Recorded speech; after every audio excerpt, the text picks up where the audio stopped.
Danas govorimo o jednom od najdirektnijih i najiskrenijih intervjua o tome gdje se Srbija trenutno nalazi na svom europskom putu. Uroš Čitaković iz Fonda za Zapadni Balkan kaže otvoreno: Srbija više nema ni jaka ministarstva koja se suštinski bave EU integracijama. To znači da proces koji bi trebalo da bude strateški prioritet praktično nema nosioce.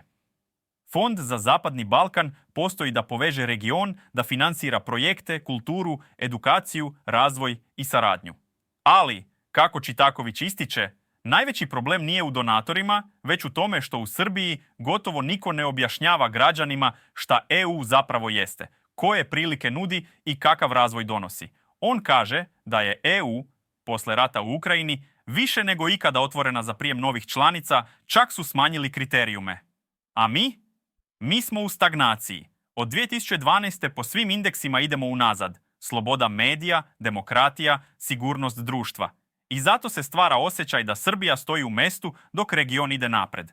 Čitaković naglašava i nešto što se dugo provlačilo ispod radara: ogroman uticaj proruske i antizapadne propagande, koja je najopasnija baš zato što dolazi preko javnog servisa.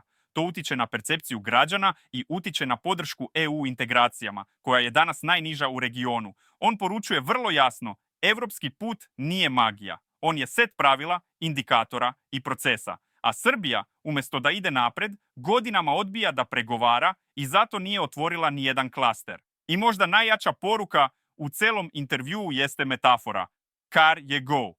Evropski parlament je konačno rekao da vidi probleme, od demokratije do medija. I to može da bude alarm i za Srbiju i za EU. Da li ćemo iskoristiti taj alarm? Ili ćemo ostati ostrvo dok svi oko nas postaju deo evropske porodice?